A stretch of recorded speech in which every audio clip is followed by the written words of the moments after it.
کیا کہا؟ جس نے غزوہ نہ کیا، جس نے کافروں سے قتال نہ کیا، وَلَمْ يُحَدِّثْ نَفْسَهُ بِهِ،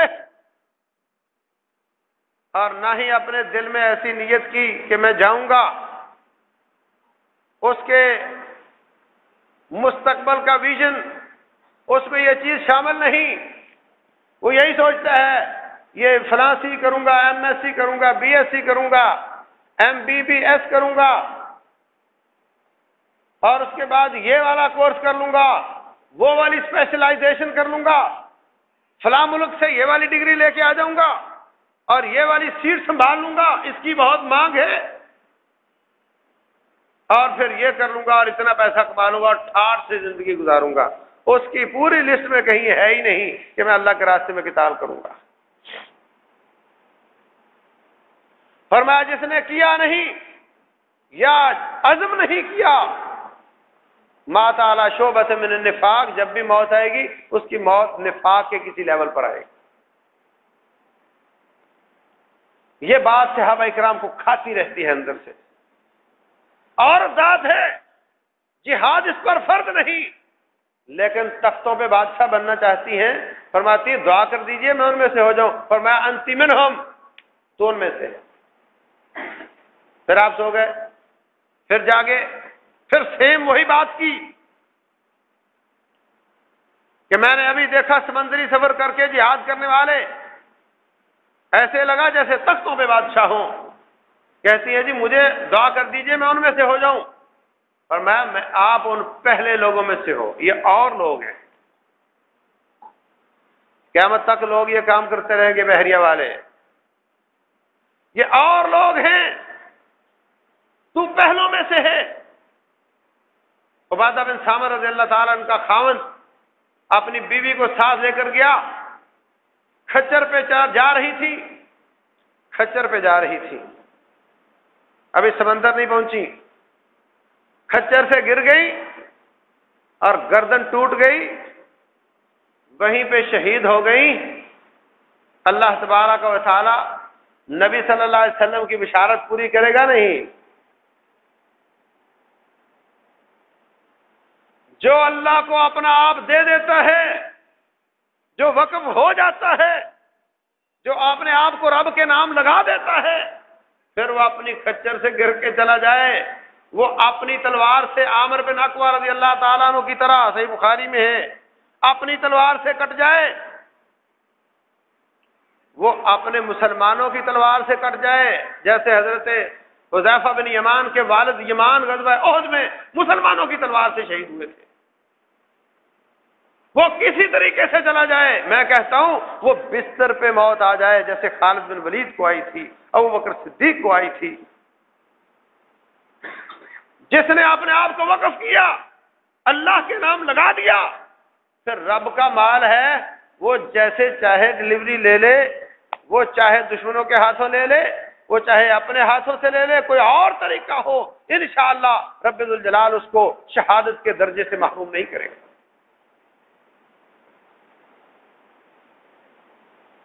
یہ بھی اس مارکے میں تھی اور اپنی سواری سے گر کر شہید ہوئی، اور اس مارکے والوں کو نبی صلی اللہ علیہ وسلم نے فرمایا قد اوجبوا، انہوں نے اپنے لیے جنت کو واجب کر لیا۔ دوسری روایت میں کہا ملوک علی سرا، ان کو رب ذوالجلال قیامت والے دن جنت میں ایسے بٹھائے گا جیسے تختوں پہ بادشاہ ہو۔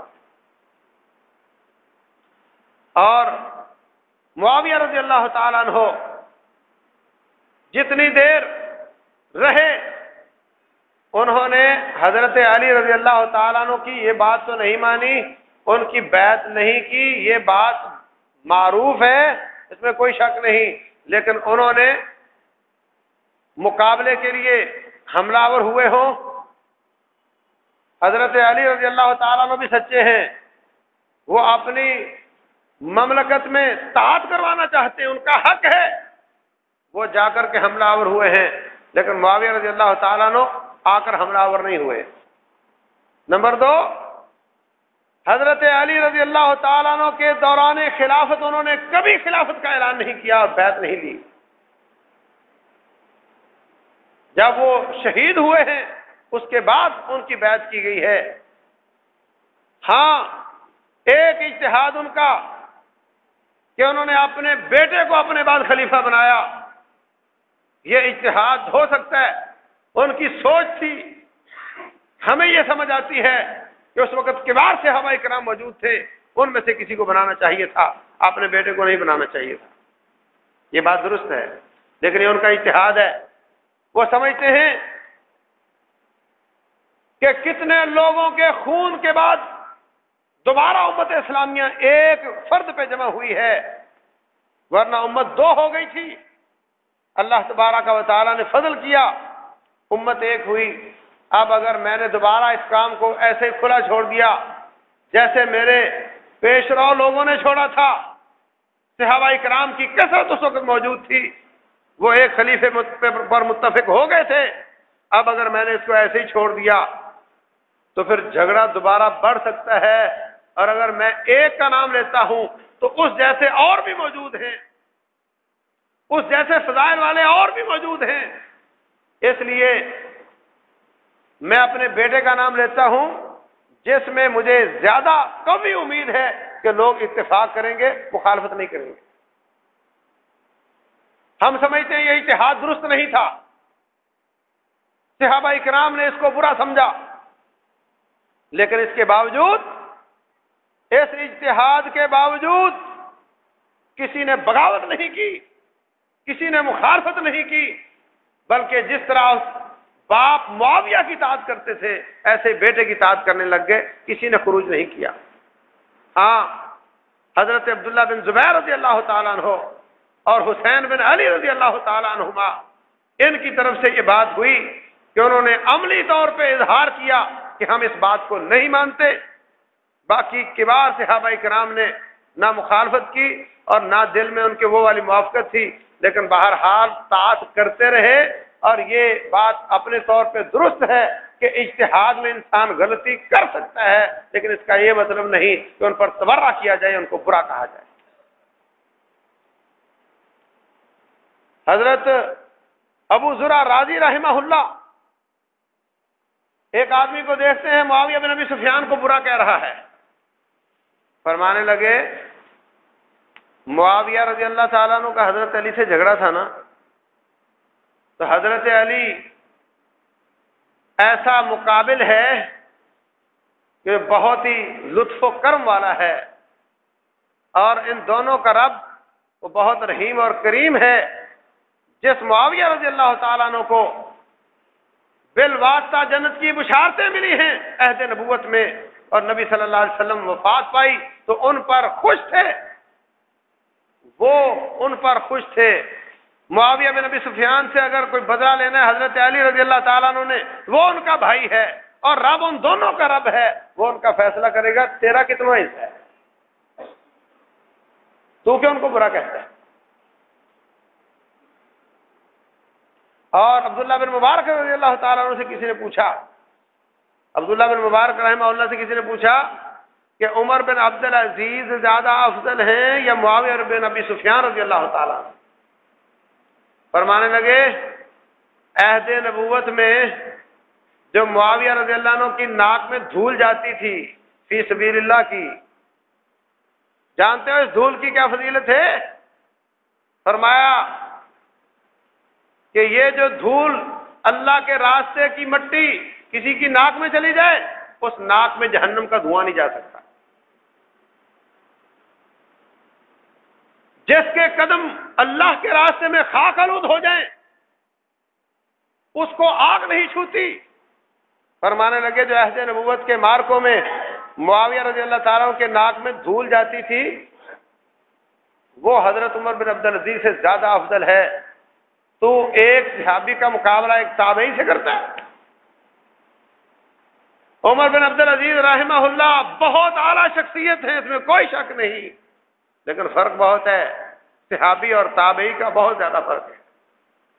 یاد رکھو، لوگ کہتے ہیں خلیفے پہلے 4 اور اس کے بعد پھر عمر بن عبدالعزیز 5واں خلیفہ، ایسی بات نہیں ہے۔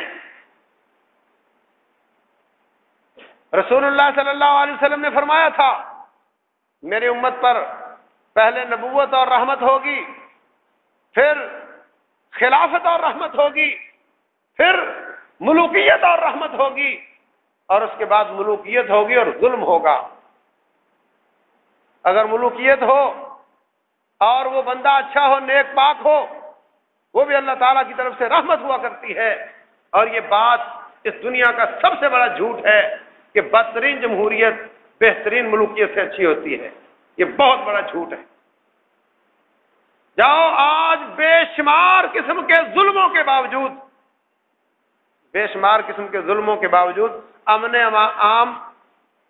عامہ وہاں زیادہ سٹیبل ہے، بہتر ہے، جہاں پہ ہماری جیسی حکومتیں نہیں ہیں۔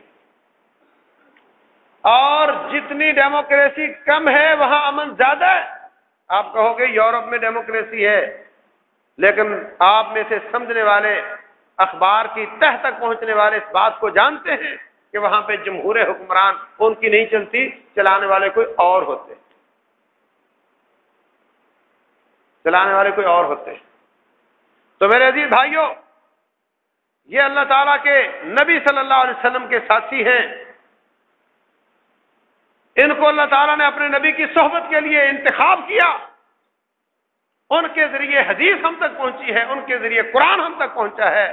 اگر ان لوگوں کو اسلام سے خارج کر دیا جائے، ان لوگوں پر تبرہ اور بہتان کر دیا جائے، ان لوگوں کو عادل اور ضابط نہ سمجھا جائے، تو پھر اسلام کہاں سے ثابت کرو گے؟ مجھے میرے استاد نے حدیث بیان کی، اس کو اس کے استاد نے حدیث بیان کی، اس کو اس کے استاد نے بیان کی، اس کو تابعی نے بیان کی، اس کو صحابی نے بیان کی۔ یہ سند ساری درست ہو، اگر آگے جا کر صحابہ وہ درست نہ ہو تو اسلام کہاں سے ثابت ہوگا؟ اس لیے جو صحابہ کرام رضوان اللہ علیہ اجمعین کو برا کہتے ہیں، وہ دراصل اسلام کی جڑ کاٹ دینا چاہتے ہیں۔ حقیقت یہ ہے۔ اس لیے اپنی زبانوں کو بچا لو، کسی کے بارے میں غل نہیں آنا چاہیے۔ جو لوگ ان کے بعد آئے، والذین جاؤوا من بعدهم یقولون ربنا اغفر لنا ولاخواننا الذین سبقونا بالایمان ولا تجعل فی قلوبنا غلا للذین آمنوا، اے اللہ ان سب کو معاف کر دے اور ہمارے دل میں ان کے بارے میں کسی قسم کا کینہ پیدا نہ ہونے دینا۔ اللہ تعالیٰ جو میں نے عرض کیا سمجھنے اور عمل کرنے کی توفیق دے۔ وما علینا